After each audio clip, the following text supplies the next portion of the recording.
I'm doing good. How you doing, Juan?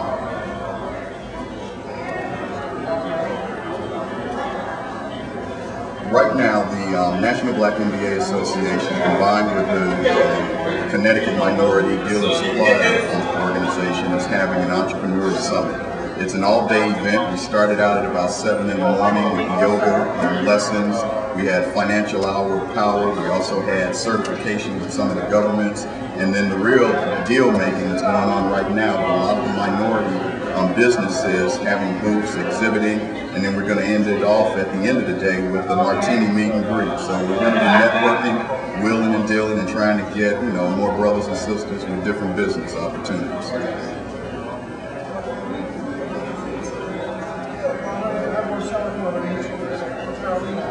Well, from my perspective, I think it's great. You have a number of people that are coming into the workforce because they've either been in corporate America or they're actually going to school and studying to be entrepreneurs. So we have people in here from, you know, establishing their own limousine, their own trade businesses, their own publishing organizations. A lot of people are doing outsourcing and establishing their own businesses from corporations. So the marketplace is looking real good. Right, our key focus, at least from where we are, one, I want to make sure people know you don't have to have an MBA in order to be a member. So you can have either an advanced degree or no degree, or, you know, years of experience from an entrepreneurship is also, you know, requirements. But what we focus on is education and advancing, you know, our minorities within the community. Education with the youth. We have scholarship and mentoring programs where we meet, you know, 2 Saturdays a month, for example, in the Norwalk Community School District, and we support, you know, mentoring and tutoring, you know, students from that perspective, providing scholarships to people in the undergrad as well as the graduate level. And then we also provide professional development for people in the workforce and that want to, you know, join and get their own businesses, which is showcased like this Entrepreneur Summit that we're doing today. Yes, we do. The website is www.nbaa-wgc.org.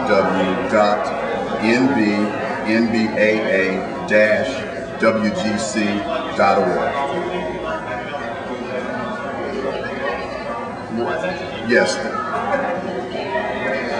Oh, definitely. We have monthly events that we sponsor on June 21st. We're going to be doing an event that's going to be hosted at Pepsi Bottling Group in Somers, New York.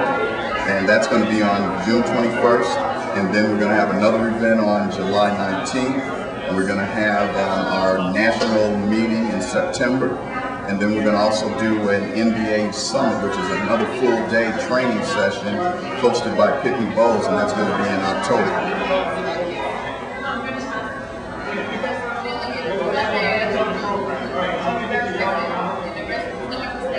All right, I really appreciate it, and I appreciate your support and the radio station as well. Thank you. Okay, all righty. Certainly, Bill. Hi there, good afternoon. My name is James Gordon. I'm the Director of Business and Diversity Partnerships for UBS Investment Bank. And we have started our program. We're probably in our 18th month now, and it literally has taken 18 months to get our feet wet and actually understand how the firm works. UBS is a global firm. Unlike my counterparts here, based in Zurich, had a global footprint and came into the U.S. marketplace recently. So there are some challenges, but good challenges. And why the supplier diversity is important to me. Well, I happen to be sitting watching my colleagues at this at the table here, and really this is the epitome of diversity. To get people together who are really focused on their own business areas, to be able to talk and exchange ideas, but more importantly, to be able to see the differences, either ethnically or gender-wise or just in thought. And for me personally, supplier diversity means inclusion. But then again, you know, it's just like the NFL, everybody can't play on Sundays. A lot of people sit around on Mondays and reassess the game. But if you're really and truly intrigued about being a supplier, for me, it's, you know, you've done your training, you're coming to the table with the value add, and ultimately it's a win-win for everybody. Thank you. Thanks. Good afternoon. Can you hear me? Yes. I'm in a situation where I've got a pool right here by my left leg. So bear with me. Yeah, I know, I think you. I am the older brother. I'm the oldest one up here. James, as you can see, James and I often get confused because of our sizes. His hair is looking long, that's how you tell the difference. Anyway, I am Tom Davis. I'm Vice President of Supplier Diversity at Cardis in Danbury, Connecticut. We've been involved in supplier diversity for over 20 years. Ed asked the question, what does supplier diversity mean to me personally? I think James put it best.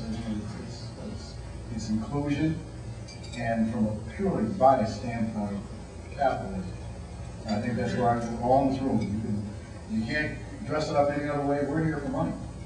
And supplier diversity has allowed me to live a certain lifestyle, and it's allowed me to get that last child through college. At University paying almost $150,000. I don't know why, other than political polls. I don't know what Cmdsc does, but she has a degree, she's acting.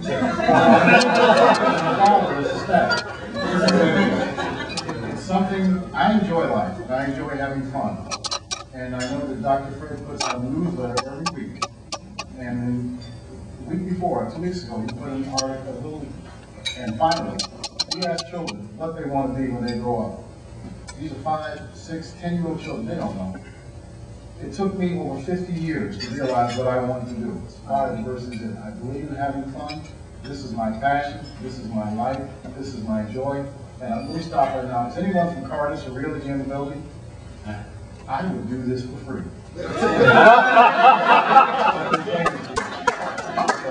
That's why diversity means to me. It's a passion, it's fun.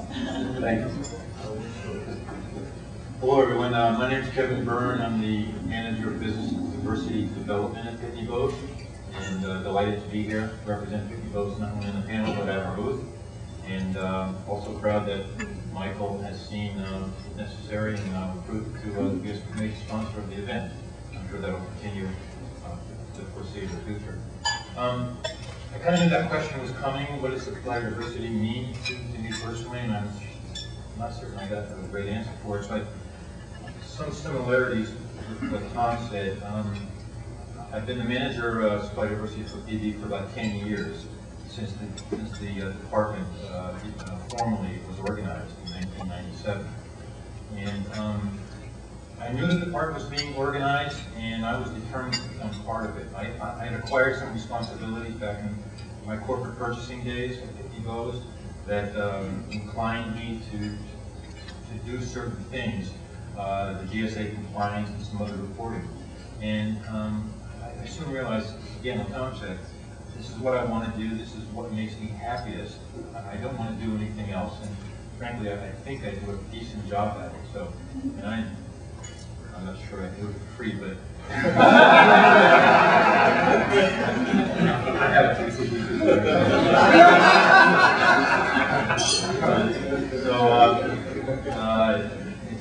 it's what I want to do, and I'm pretty passionate about it. And I'm sure I'll be doing it tomorrow, and the next day, and the next day after that. So thank you very much. Hi, I'm Fred Kennedy. I'm the Vice President of Supply Diversity at PepsiCo. Can you hear me? Yeah. Good. I've been at PepsiCo for about 17 years. I've done this the last 10. So I kind of hate to admit that years go quickly. Before that, I worked at Kodak in Rochester. And I worked at Booz Allen coming out of business school, and I'm a native of Newark, New Jersey, so I'm right across the river. And I think I love doing it. You know, why I like doing it, I think, is because along the way in my career, I've had an opportunity to work at a couple of startups, even though they were within big companies, at both Kodak and at PepsiCo. There were times when they created other, divisions or businesses. And at that time, I had an opportunity to be on the startup team. And there's nothing like being on the startup team. When you go in and you're one of 6 people, and eventually you're in a building, and that building ends up holding 1,000 people, and you get to go there first, or it's a new site. It's a lot like, I think, I've never ran a business, I never started a business, but it feels like that. You own it, you feel you own it, you know every employee, And when you see it grow, you feel proud about it.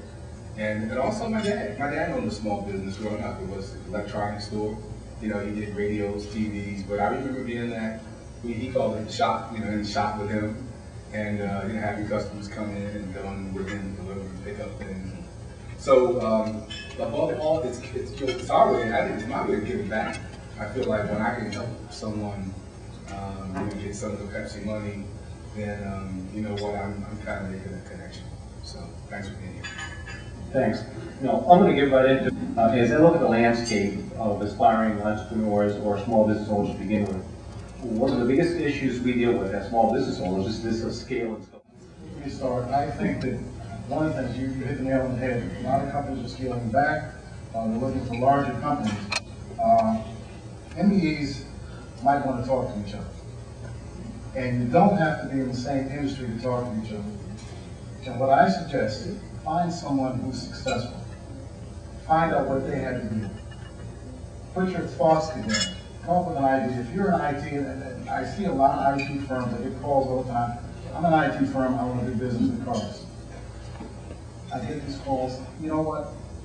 Find out what your value add is. You're open-minded. Do some research in a company. Work with another company. Find this is what we can do to help in this particular case, cars grow. And oh, by the way, we can help grow our own business. But you've got to think.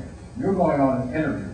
Now, a lot of people go out on interviews, and just because they go out doesn't necessarily mean they're going to get a job. You've got to prepare. Use a hook.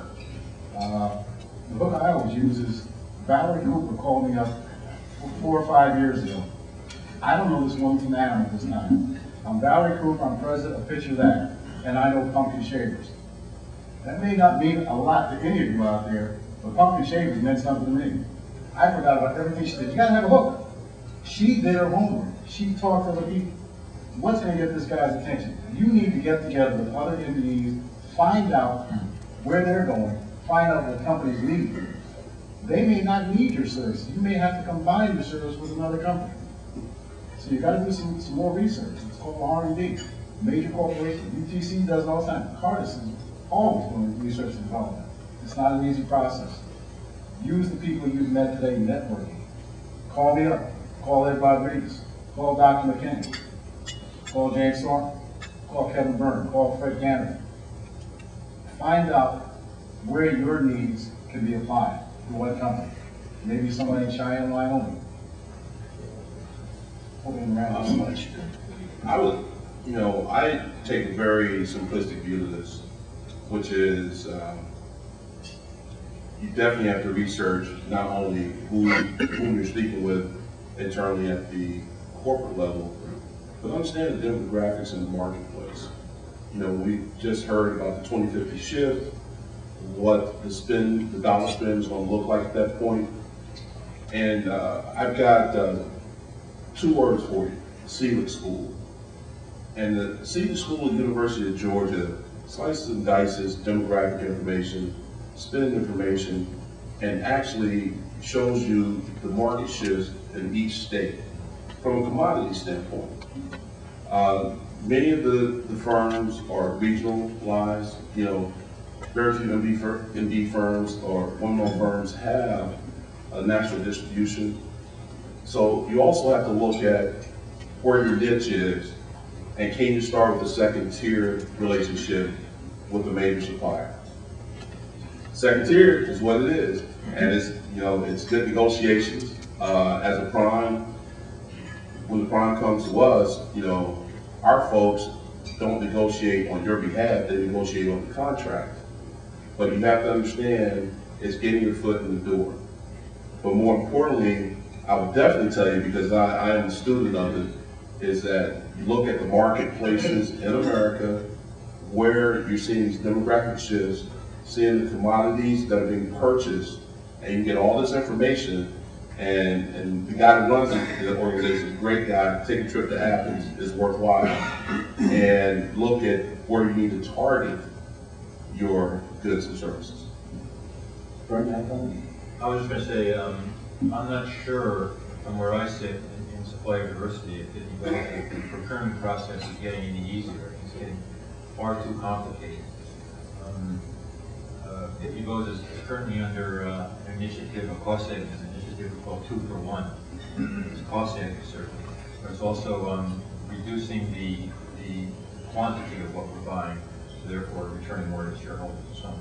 All good things, but the things that will be purchased are scrutinized and vetted so deeply that I won't identify it, but we have a major process that's going on over a year right now, over a year. Ridiculous. And I remember back in the day when I was in corporate purchasing, that process, the procurement probably would have lasted 4 to 5 weeks. And things would have been real good there. All the bases would have been covered in all of the terms and conditions. So I think that in itself is probably not even easier for an LBE to do business. I can just imagine for a diverse supplier. What's the answer to that? I don't know. But I would think the direction would be, at least in the short-term future, is to partner with these large companies. And James mentioned second tier. We'll probably get into that a little later. But to me, I personally, if I was a diverse supplier, I wouldn't do anything but direct second tier. Indirect is nice dollars, but it all depends on his first tier program, promise. But direct second tier, I think is a little wall. But I think to sum up, I think the procurement process has to become more streamlined and much more friendly to everybody involved, including all the suppliers here today and supplier diversity personnel too, because we think we have identified a certain amount, because procurement will come to us and ask if we've identified some MBEs, WBEs that can be included in the RFP process. We do that, and we follow up on it, and they're no longer 3 months later they're at the same stage they were when they asked you. So I think that's frustrating and should not occur. So we'll see what happens. Mr. Kennedy, let me elaborate a little bit more on that, because the term Tier 1 and Tier 2 has now been introduced, and some might think that that's a viable strategy to overcome the scale and scope issue. How does Pepsi view that?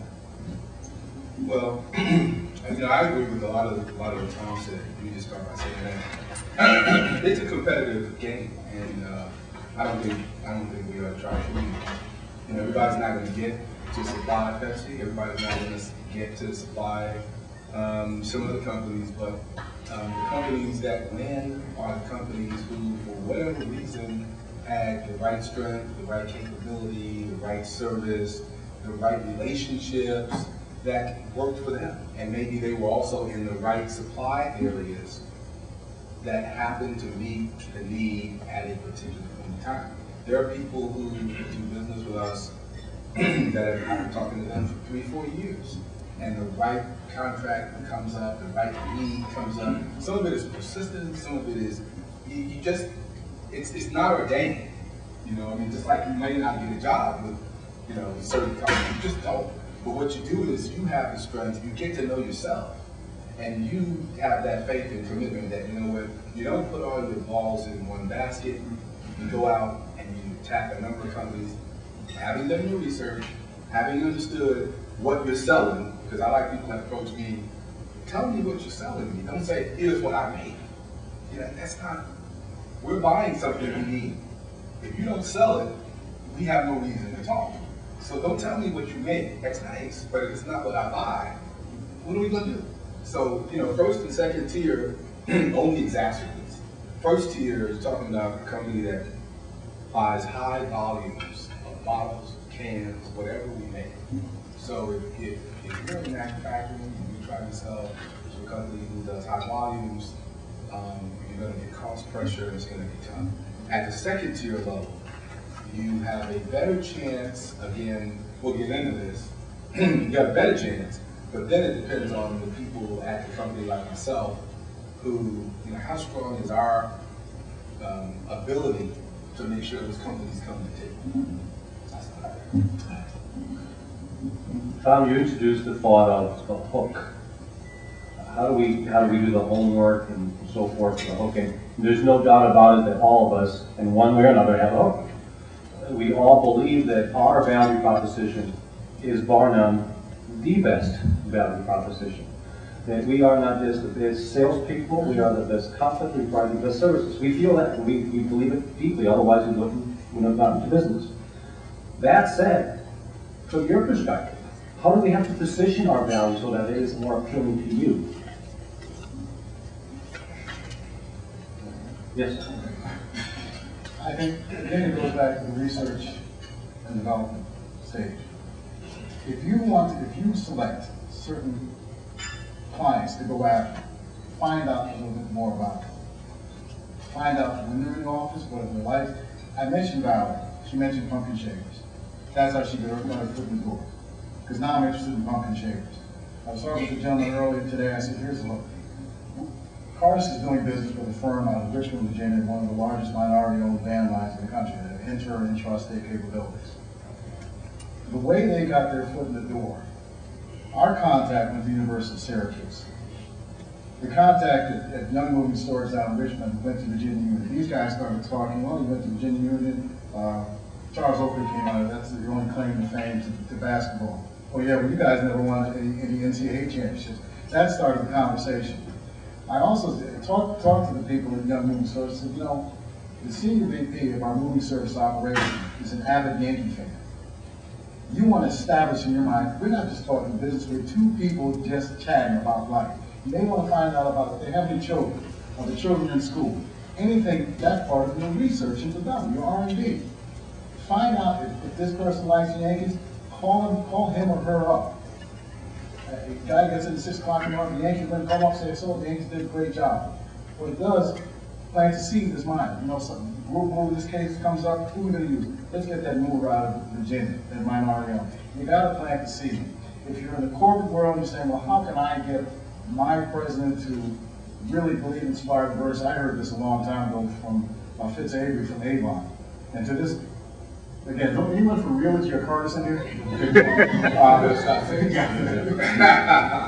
To this day, the president and CEO of Cardis cannot understand why he and I are in the men's room at the same time, almost daily. It's playing that way, because I can see him get out of his office and I beat him to the men's room. And if I want something, he's going to say yes just to get me out of the way. These are real tricks and trades.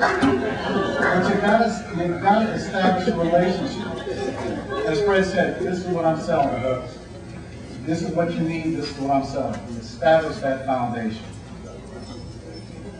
I think that's pretty good. Well, I can't help you. If you're zero, I can't help you.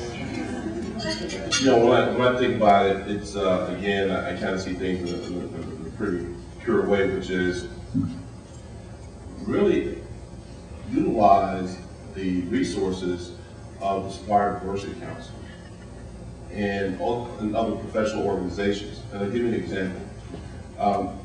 We started this business 18 months ago, and the first thing I realized was when I wanted to call people, I wanted them to see my name pop up and go, oh, that's James Thornton, that could get a deal, versus, oh, that's James Thornton, I wonder what he wants now. What have I done wrong? And so we took a really unique approach, especially for my financial services group. I looked to turn minority clients, companies, women-owned firms into banking clients.